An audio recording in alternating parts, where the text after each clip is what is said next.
Hello guys, quick video today. I will leave the explanation for everything at the end. Now I will just, show everything you want to really see. So let's start with the gear. Here is best in slot. I will only mention best in slot stuff.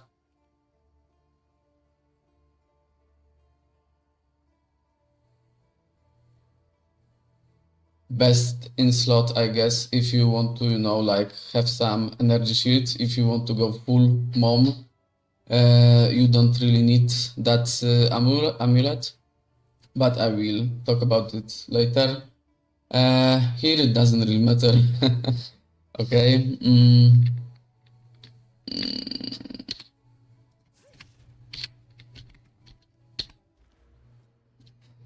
Here is the tree. As you can see, the build is so strong that I don't even have the fourth ascendancy unlocked because I didn't really, like feel the urge to do so. Like usually you do this because you need those extra 20, 10 extra percent of power. Here it's like everything dies, so why to bother, to be honest. I will close the chat. So yeah, here is the tree. Here is also a bonus, my other trees.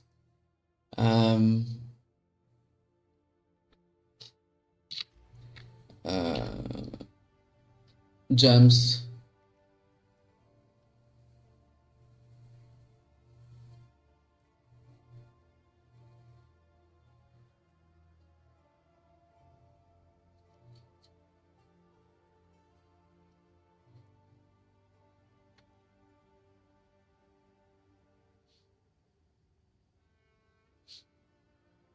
Okay, so that's the quick part, the long part. Let's start with the gear. As I said before, the only best in slot here is this belt, and this is necessary if you want to have, as I mentioned, some energy shield.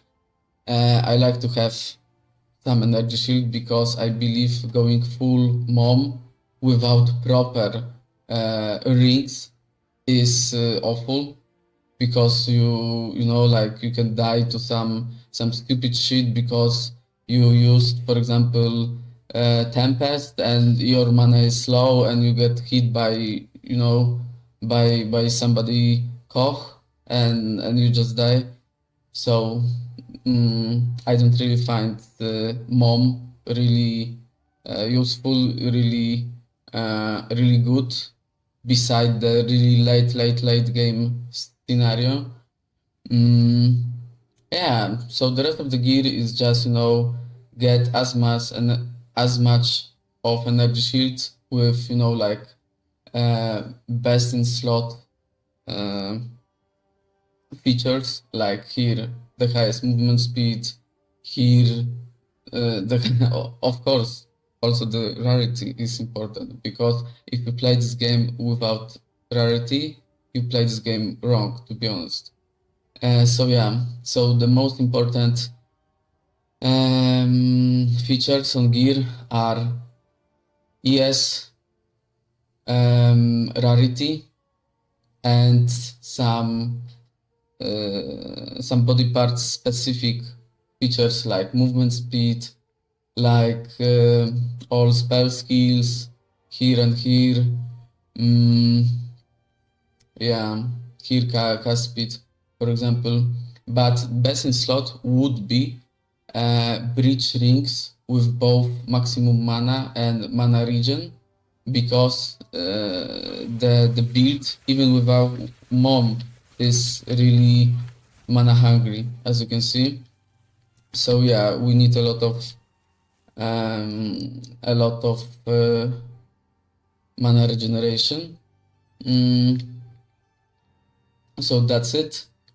The budget for all of this, I think it's like over 100 divines, so don't get that upset if you don't have currency for it, because now, especially now when almost half of the player base is playing this build, is really expensive.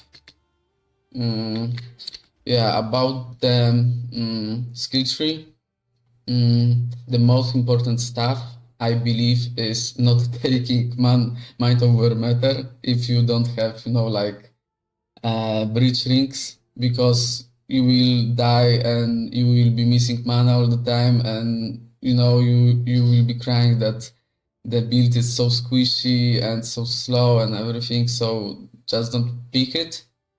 Maybe pick it if you at the like you pick mind over matter either at the very beginning at the very beginning when you don't really have uh, this amulet. But to be honest, if you don't have this amulet, don't start building the rest of the build, because this amulet, even the perfect roll is, maybe it's not the cheapest, but it's one of the cheaper item here.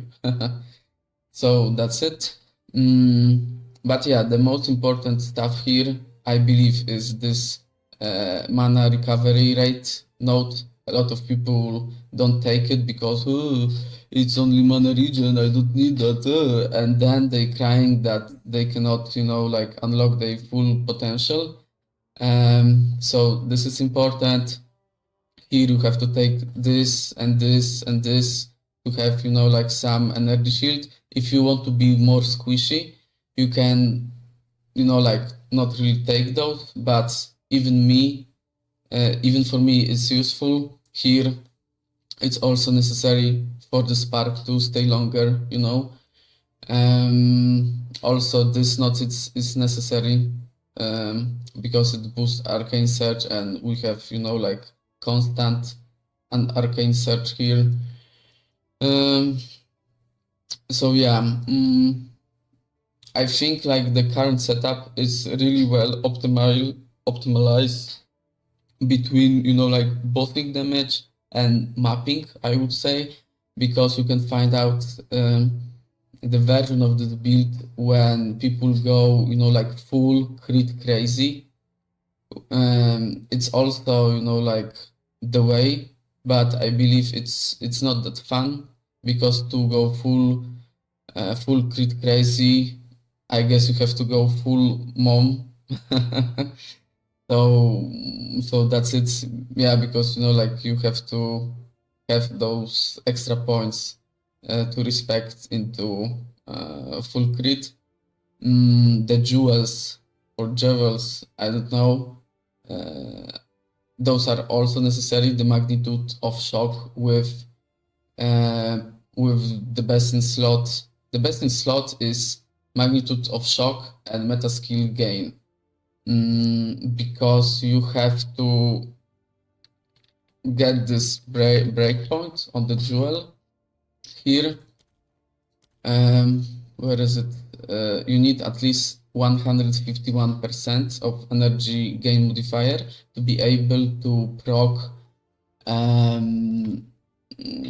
cast on shock every third time on bosses, I believe. Yeah. So that's important. And to acquire this, you have to either waste points into specking into energy there and there, or to get it in a jewel, but those are really expensive now, like at least 2 diff per the combination of meta skills and magnitude of shock. What else? Yeah, this node, because we have a lot of mana, it's also necessary. I guess this node, it's also really helpful, because even if we are, even when you put all of good stuff, yeah, like you put the sigil, you put the curse, everything, even the tempest, I guess you're supposed to move even in the range of the tempest, because why not? You can also, like the movement, the speed of movement is also the defensive layer, the same way like the damage is the defensive layer, because if you kill something quicker than it kills you, it's like kind of defense. So that's it. This note is also, like necessary. Like, to be honest, as I said, this setup is like 99% optimized, so I don't really not see a reason to pick anything else right now, uh, unless you go full mom, so like respect some of the stuff here, but I'm not yet there, and I'm not sure I will be there before the end of this year, because I'm like the holiday and the mountain trip, so I will not be there, I guess. Um, so yeah, so that's it about the gems, the fun stuff. You need the sigil here in a swap, and swap let us to also use blink, because for the swap we get rid of, I believe, Archmage. So if we swap the weapon, we can blink, and if you do this really quickly, you can like do something like, for example, like this, and like you attack some stuff, blink, and attack again, and for example do like you spark 3-4 times and blink again, yeah. So it's a nice, like movement addition. Um, okay, Flame Wall is just, like usually either ritual or early breach or bossing addition to add some kind of damage to the spark, but we don't really need that damage, because in this version of spark, the spark, it's really to proc the shock. Yes, like the damage of spark, it's nice, because like my build is like already very good, and I already achieved like 90% of power, I guess.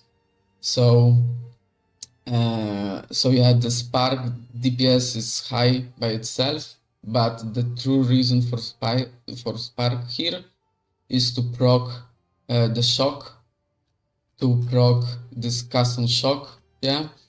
So yeah, the spark nodes are only to either increase the magnitude of shock, or to um, increase the chance of shock, or to even be able to spread the shock to the whole pack, to hopefully be able to nuke the whole pack down with lightning conduit. Yes. So that's it about the lightning conduit. As I mentioned, you need at least 151% increase energy gain. So this support gem is useful, and the rest of those gems are only to, like increase the potential damage output. Also, because we have Archmage, persistence here is really useful to be able to, like provide the mana for the spark. The conduit is, like standard curse stuff. Mana Tempest also, I would say only the Culling Strike is, like some fancy addition here, but we don't use Mana Tempest like all the time, because we don't really need this. Mana Tempest is really fine for either killing a lot of monster fast because of the chain, yes, or or to like nuke something, yeah. But it's not like the amount of damage you have with this build don't really force you to, like, oh, you have to use Mana Tempest every time to be able to do something. No, like Mana Tempest is just, if you remember about this, it's fine. If you don't, it's also fine. Lightning Warp, mm, Like the creature, even from the spark itself, they often die so quickly that I'm not really I'm not really able to like teleport to them. Yeah. But if I do, some electrocution, some free electrocution is nice for some, you know, like the rest of the pack. Orb of Stone is only here to apply your exposure. That's it. If you have any questions, please leave a comment. Maybe with a lot of questions, I will, you know, like go even deeper into this build explanation. But I think the majority of stuff was, you know, like already answered here. I'm running the anointment of Frazzle because Frazzle, it gives us, where is it? Here, it gives us, you know, like some mana regeneration. And currently I'm, you know, I want more mana regeneration and free magnitude of shock. And the anointment by itself isn't, you know, like, isn't expensive by any mean. Yeah. So that's it. And please like, share, subscribe. If you have any questions, as I said, just leave a comment and maybe I will do, you know, like even deeper dive into this build. But to be honest, the build is great. You just need currently a lot of currency to, you know, like to pick up all of this stuff. And yeah, I hope the GG will not nerf this because I think it's like the only build which left for example, this ascendancy class. Like if this build get killed, I don't really see a point of playing this class anymore because the rest of stuff is shit in comparison to this. And not because this one is OP. Maybe okay, like you could nerf this one by like 20%, 30%. Yeah, okay, go for it. But the thing they did with Custom Freeze was awful, and I hope it will not, you know, like repeat itself here. Okay, so take care, guys.